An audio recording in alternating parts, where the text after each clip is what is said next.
paper trembled in my hands, slick with cold sweat, as the sterile scent of the lab report filled the air. My vision blurred. The words, 99.9% match, swimming before me like ink in water, each syllable a hammer blow to my reality. The room seemed to contract, the air growing thick and heavy with the iron tang of dread that coated my tongue. I traced the name with a shaking finger.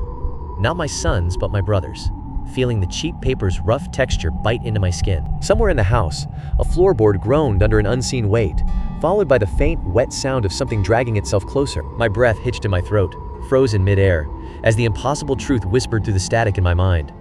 My father had a secret son, and that son was the little brother I'd tucked into bed, told stories to, protected from monsters that weren't nearly as real as this. Every memory, every touch, every laugh we shared now felt sticky with a lie I could smell, sweet and rotting, like flowers left too long on a grave. And when the police finally told me who the mother was, I realized the lie wasn't just a secret. It was a crime scene. The family photo curled and blackened at the edges as it surrendered to the flames. Outside, the rhythmic pulse of a police cruiser's light painted the suburban facade in stark, alternating flashes of red and blue. In the shifting light, a woman's face, half obscured by shadow, was etched with pure, unadulterated terror. My name is David. This was my life in Cedar Springs, Ohio, picture perfect. Or so I believed. I had the good job, the quiet streets, the family you build a life around. My parents, Richard and Eleanor, were pillars of the community, a facade of perfect stability. My father was stern, yet carried an unsettling pride that never quite reached his eyes. My mother was always kind. Her kindness felt practiced, a constant performance that left a hollow, metallic taste in the air.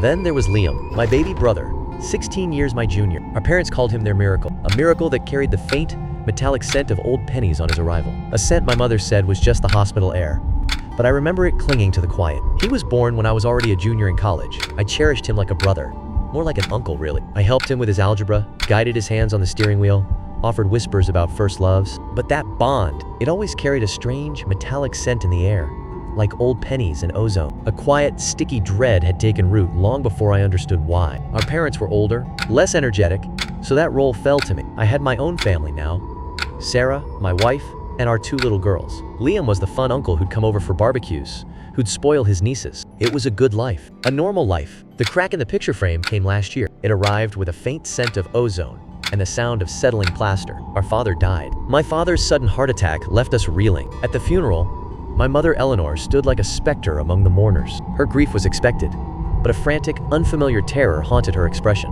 A week later, she pulled me aside, her hands cold and trembling. In Eleanor's sunlit kitchen years ago, her voice carried a tension that felt like a physical weight. She spoke to David about Liam's health history, with a quiet urgency that smelled faintly of ozone and old paper. The doctors needed a clearer genetic picture, she said, the words hanging in the air like a damp, sticky warning. It was for Liam's future, but the way she said it felt like a door creaking open on something best left sealed. Your father's records are a chaotic jumble. Could you, for my own sanity, take a DNA test? So we have a starting point? David, on screen, replied with dutiful concern.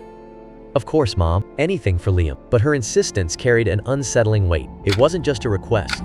It was a desperate plea, laced with something unspoken. The air in the room seemed to grow thick, heavy with the metallic scent of impending rain. I didn't hesitate.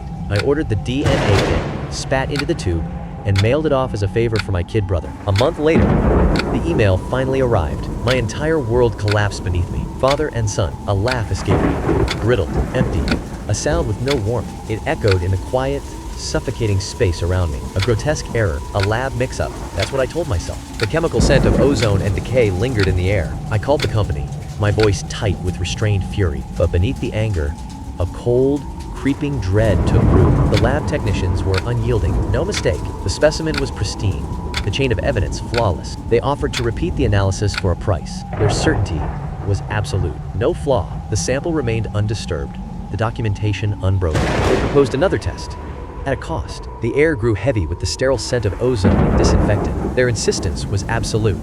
No error, no contamination, the chain of custody intact. Their offer to rerun the test came with a price. They were immovable, no discrepancy. The specimen was whole, the record seamless. The offer to reanalyze carried a fee. I couldn't tell Sarah. How could I? The truth was monstrous, a genetic impossibility. But a seed had been planted in my mind, dark and poisoned, its roots twisting through every memory I had of my family. Memories began to twist and distort, losing their familiar shape. My mother's raw panic became a sharp, metallic scent in my recollection. The vast gulf in years between us suddenly felt like a physical chasm. and the way my father had regarded Liam, not with disappointment, but with a chilling, glacial detachment. I had to know for certain, so I took the sample to a different facility, one I chose myself. I waited in private, the air thick with the sterile scent of ozone and bleach. When the report came, the paper felt damp and cold in my grip. The numbers were identical. The truth was now undeniable. Confronting my mother felt like stepping into a waking nightmare. I showed her the document in that immaculate space, the air thick with unspoken tension. She didn't cry. She offered no denial. Her silence was more terrifying than any outburst could have been. She just folded in on herself. Flashback. Living room. Eleanor's voice is a desperate whisper, thick with the metallic scent of old fear. We couldn't have another. The doctor said it was impossible. Her next words are heavy and final. Your father, his name, his legacy. It needed a true heir. David's voice fractured, a jagged whisper in the thickening air. Eleanor's words were a cold, deliberate press against the silence. The scent of damp earth and old paper seemed to coil in the space between them. Not an adopted child, she said, the words landing with final weight. A blood heir. David could only rasp, "What are you saying?" Poop. Before Eleanor delivered the blow. We found a girl, a healthy girl from a good family. She needed the money for college. It was clinical, anonymous. The air grew heavy, thick with the metallic scent of something ancient and foul. My stomach turned to a cold, hard knot of ice. A low, electric hum vibrated through the floorboards, a sound felt more than heard. Then, David's voice cut through the static, raw and disbelieving. "You used a surrogate? For Liam?" Eleanor avoided my gaze, her voice barely a whisper, in a manner of speaking. I pressed her. "Who was the donor, Mom?" If I'm the father, whose egg did you use? The air grew heavy with the scent of old paper and dust, thick with unspoken history. Then she looked at me.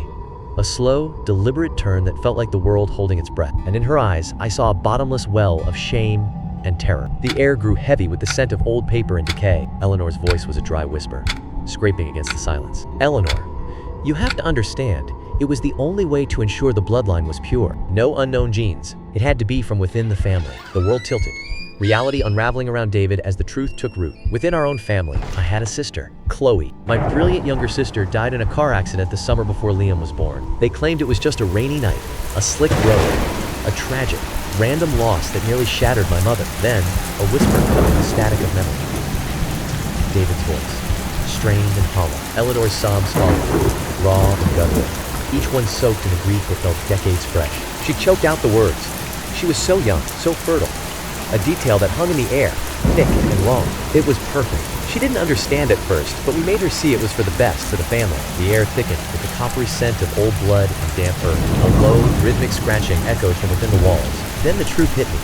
A visceral, gut-wrenching blow. My brother, Liam, was my son, and his mother was my sister. My parents had used their own daughter as an incubator. My mind screamed into a void of understanding. What had they done to her? That so-called accident. I stumbled from that house, my clothes clinging with a damp, cold sweat. I didn't return home.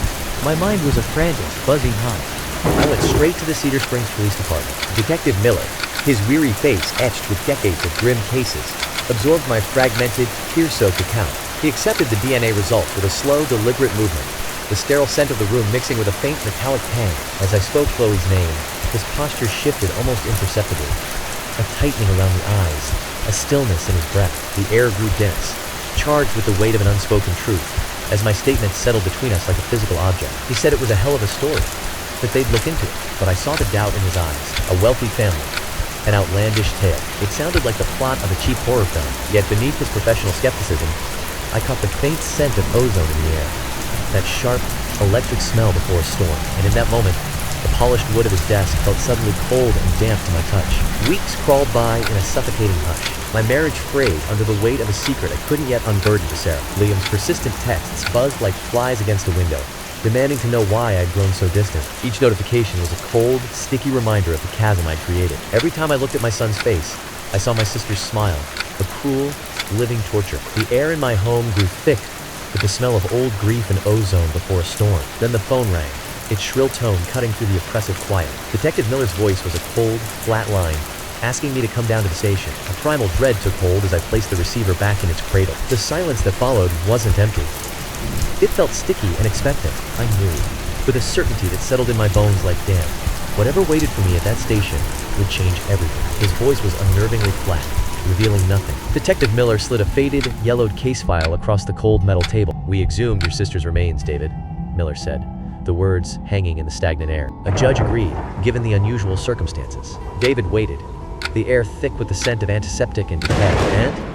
And? He pressed, the word hanging in the cold, still air. Detective Miller's voice dropped to a low, heavy register. The initial report said blunt force trauma, a vehicular accident. He paused, the weight of his next words palpable. But our new pathologist, she found minute fractures in the wrists, the ribs. The autopsy revealed old, healed fractures from long before the accident. I couldn't breathe. The air grew thick with the metallic scent of ozone. Detective Miller's voice cut through the heavy silence. We tracked down the old family doctor, he said, his words slow and deliberate. Retired now, in Florida. After some persuasion, he finally broke. His confession confirmed, your mother had brought Chloe in for prenatal care. She was 4 months pregnant when she died. The air grew heavy with the scent of ozone and old rot as he revealed the truth. He was paid a significant sum to list the cause of death as the accident alone. David's voice dropped to a whisper. She was pregnant when she died. Detective Miller's jaw tightened, his fingers tapping the file. Yes, but here's the thing. The air in the room grew thick, oppressive with the weight of what came next. He slid the accident report across the desk. The paper whispered against the wood, carrying a truth more horrifying than the initial tragedy. The forensic report was chilling in its clarity. The skid marks told a disturbing story. The vehicle didn't swerve to avoid him. Our reconstruction unit confirmed the engine had been gunned. This was no accident, David. It was an execution. Detective Miller leaned forward, his voice dropping to a conspiratorial whisper. We brought your mother in for questioning about the fraud, the illegal surrogacy. The air in the room grew thick with the scent of stale coffee and ozone. She's a tough old bird, Miller continued, his words hanging in the heavy silence. David could feel the cold, damp chill of the metal chair seeping through his clothes. Held out for hours, the detective finished, letting the implications settle like a physical weight. But when we laid out the forensic evidence, when we told her we were now investigating Chloe's death as a homicide, her composure shattered. He slid a transcript across the table. I saw my mother's words typed in that sterile, official font. Detective Miller's voice was flat, detached, as he read aloud. Chloe changed her mind. The words hung in the air, thick with the scent of stale coffee and ozone. In the 7th month, heavy with child and resolve, she whispered her intentions to leave. She would have the baby, then tell David everything. Her words a quiet promise to unravel all he built. She was going to ruin everything. Her voice trembling with a mix of fear and defiance. Richard later dismissed her as hysterical, but the air in that room had grown thick with the scent of damp earth and impending dread. A shadow now loomed over the family. He had followed her that night, his words hanging in the cold air like a sentence. He promised it would appear as a tragic accident, his voice a low whisper that carried the scent of damp earth and something metallic. And then he uttered the terrible justification, the words that turned this from a threat into a horrifying necessity in his mind. He said it was the only way to keep their son safe. The world moved in normal speed, but I remained in slow motion, utterly detached. My father hadn't merely lied or manipulated to preserve his twisted legacy. He orchestrated my sister's impregnation by me. Then, to bury his sin, he murdered her. The metallic scent of old blood seemed to linger in every room, and my mother, she knew. The damp chill of her silence was its own confession. For 18 long years, she carried that secret, raising my brother as her son, weaving lies into every word she spoke to me. My brother Liam, my son, he's the only piece of her deception that remains. He walks through life completely ignorant, while I'm left drowning in the truth. The weight of it all presses down, a suffocating knowledge he may never share. The authorities are now deliberating what version of the truth to feed him, and when. How do you tell a child that his parents are his grandparents, that his brother is actually his father, and that the man he called Dad murdered his real mother to bury the secret? Now, looking at my own daughters, a deep, icy terror grips me. What dark legacy have I inherited? What secrets are buried in my blood? The house of cards my father built didn't just fall. It revealed a tomb, a cold, metallic scent of old earth, and something faintly sweet, like decayed flowers, seeped from the opening. On the mantle rests the current family photo, David, Sarah, and their 2 girls. And beside it, a faded picture of a teenage Chloe, her smile radiant. The camera lingers on Chloe's youthful face, her expression a stark contrast to the present silence. So I'm left with this haunting question, for myself and perhaps for you. What would you do when the most terrifying monster in your story isn't a stranger at the door, but the very people who taught you what love was meant to be? The sudden void pressed in, thick and suffocating. END.